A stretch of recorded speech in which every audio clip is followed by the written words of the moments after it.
Di sebuah desa terpencil bernama Kampung Bungur, terletak di antara perbukitan dan hutan lebat, penduduk hidup dengan menjunjung tinggi pantangan turun-temurun. Salah satu aturan yang paling keras ditekankan adalah larangan memasuki hutan larangan, terutama saat bulan purnama. Konon, di tengah hutan itu, tersembunyi sebuah pintu berwarna merah tua yang hanya muncul setiap 10 tahun sekali ketika bulan mencapai puncak keindahannya. Banyak warga desa yang mengaku pernah melihatnya dari kejauhan, namun tak seorang pun berani mendekat. Cerita-cerita yang beredar menyebutkan bahwa mereka yang mencoba membuka pintu itu akan lenyap tanpa jejak, seperti ditelan bumi. Beberapa orang tua bahkan berbisik tentang suara-suara aneh yang kadang terdengar dari hutan itu di malam hari, seolah pintu merah itu memanggil dengan bisikan yang mengiurkan sekaligus menakutkan. Meski penasaran, semua orang memilih untuk menuruti peringatan leluhur, kecuali segelintir orang yang nekat dan mereka tidak pernah kembali. Arga, seorang pemuda berusia 23 tahun yang baru saja kembali ke Kampung Bungur setelah 5 tahun merantau di kota, mendengar cerita tentang pintu merah itu dari neneknya suatu malam di beranda rumah. Berbeda dengan warga lain yang mengangguk takut setiap kali legenda itu disebut, matanya justru berbinar penuh rasa ingin tahu. Pengalamannya di kota besar telah memberinya keberanian dan sedikit sikap skeptis terhadap hal-hal mistis. "Nenek, itu pasti cuma dongeng pengantar tidur," katanya sambil tersenyum, tapi sang nenek seketika menggenggam lengannya dengan kuat. "Jangan pernah meremehkan larangan leluhur, nak.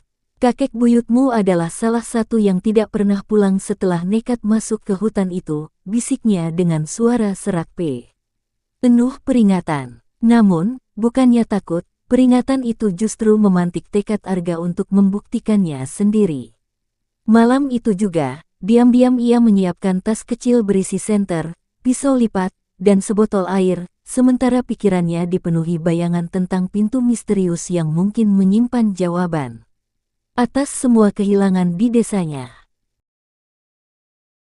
Saat bulan purnama menggantung sempurna di langit, membanjiri hutan dengan cahaya keperakan, Arga menyelinap keluar rumah dengan langkah hati-hati. Udara malam terasa menusuk tulang, tapi tekadnya membara seperti api. Melewati batas desa yang ditandai dengan susunan batu kuno, ia masuk ke dalam hutan larangan di mana pepohonan raksasa seolah merapat membentuk terowongan gelap. Suara jangkrik dan desau angin di dedaunan menjadi satu dalam irama menyeramkan. Setelah berjalan hampir 2 jam, kakinya tiba-tiba terantuk sesuatu yang keras, sebuah batu berbentuk aneh yang tertanam di tanah seperti penanda. Saat membersihkan lumut yang menutupinya, Arga terkesiap. Di hadapannya, tersembunyi di balik kabut tipis, berdiri pintu merah tua yang terbuat dari kayu yang sudah lapuk namun masih kokoh, dihiasi ukiran simbol-simbol aneh yang berpendar lembut dalam cahaya bulan. Tangannya gemetar saat menyentuh permukaan pintu yang terasa dingin seperti es, dan jantungnya berdegup kencang ketika menemukan tombol besi berkarat tepat di tengah. Tanpa pikir panjang, dengan nafas tertahan, ia menekannya. Begitu tombol besi itu tertekan, terdengar suara gemuruh rendah dari dalam pintu, seperti mekanisme kuno yang bangun setelah tidur puluhan tahun. Kayu lapuk itu mengeluarkan erangan panjang saat perlahan terbuka, namun yang muncul bukan rongga pohon atau ruangan biasa, melainkan lorong gelap yang seolah tak berujung. Udara dingin dan lembab menerpa wajah Arga, membawa aroma tanah basah bercampur sesuatu yang asing, seperti logam dan daun busuk. Dari dalam lorong, bisikan-bisikan tak jelas terdengar bergema, kadang seperti tawa, kadang seperti ratapan. Kaki Arga membeku di tempat ketika melihat cahaya kehijauan samar-samar yang berasal dari dinding lorong, berasal dari lumut aneh yang berpendar seperti kunang-kunang. Di kejauhan, siluet-siluet manusia tampak bergerak lambat, tubuh mereka transparan dan tak stabil seperti asap. Arga ingin berteriak, tapi tenggorokannya terasa terkunci. Saat ia mencoba mundur, pintu merah di belakangnya tiba-tiba menghilang, meninggalkannya terperangkap dalam ruang yang seolah hidup dan bernafas sendiri. Salah satu bayangan itu bergerak mendekat dengan langkah terlatih, dan Arga merasakan dadanya sesak ketika mengenali garis wajah yang tak mungkin salah, ayahnya yang telah menghilang 10 tahun silam. Wajah itu tampak lebih tua dari yang diingatnya, dengan mata sayu dan garis-garis lelah yang dalam, namun tetap memancarkan kehangatan yang sama. "Ayah, bagaimana kau bisa di sini?" gumam Arga dengan suara parau, tangannya terulur seolah ingin memastikan itu bukan ilusi. Bayangan ayahnya menggeleng perlahan, matanya memancarkan kesedihan yang dalam. "Kau tidak seharusnya datang ke tempat ini, Nak," suaranya bergema aneh, seperti datang dari jauh. Pintu merah bukan jalan keluar, melainkan penjara bagi mereka yang mengabaikan peringatan leluhur. Arga melihat sekeliling dengan panik, baru menyadari bahwa siluet-siluet lain di kegelapan juga memiliki wajah-wajah yang familiar, tetangga yang hilang tahun lalu, pedagang keliling yang tak pernah kembali, bahkan anak-anak kecil yang konon tersesat di hutan.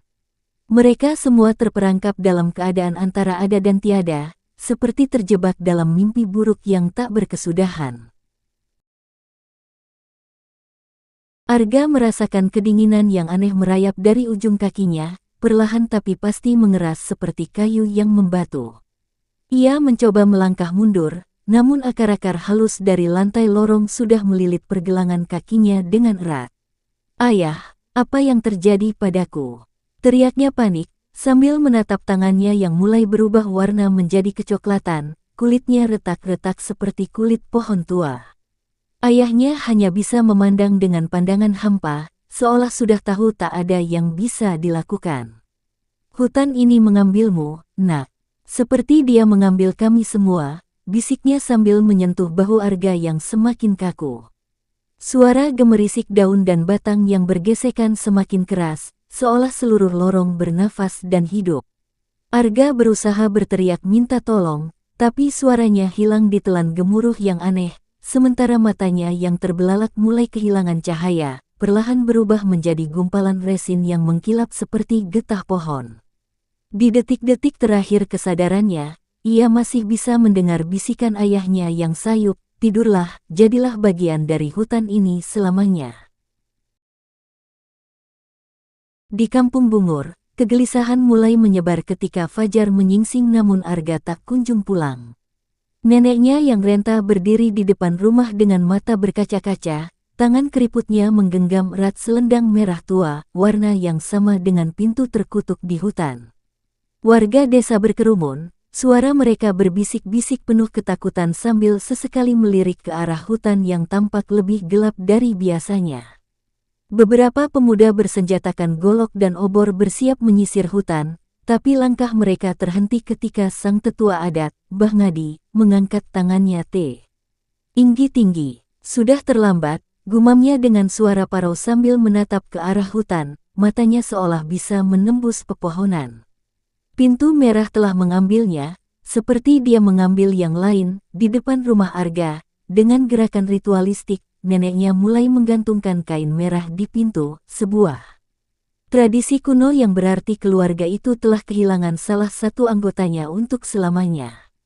Angin berhembus pelan, membawa suara gemerisik daun yang seolah berbisik nama Arga dalam ratapan panjang. 10 tahun kemudian, ketika bulan purnama kembali mencapai puncaknya, dua anak muda penuh rasa ingin tahu bernama Rian dan Sari memutuskan untuk menantang takdir. Mereka diam-diam menyusup ke hutan larangan dengan obor di tangan dan hati penuh keberanian, tertarik oleh cerita-cerita tentang Arga dan pintu misterius itu. Setelah berjam-jam berjalan melewati semak belukar yang semakin rapat, mereka tiba-tiba menemukan sebuah pohon aneh yang belum pernah mereka lihat sebelumnya. Batangnya berlekuk-lekuk membentuk pola yang menyerupai wajah manusia.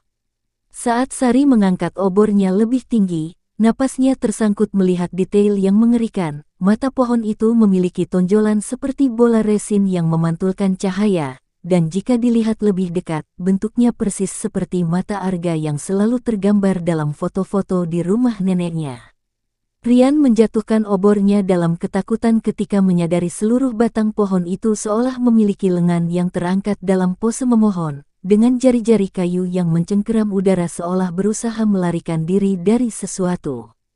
Suara gemerisik daun tiba-tiba terdengar lebih keras, dan mereka bersumpah melihat mata kayu itu bergerak perlahan, memandang mereka dengan tatapan peringatan yang penuh kesedihan.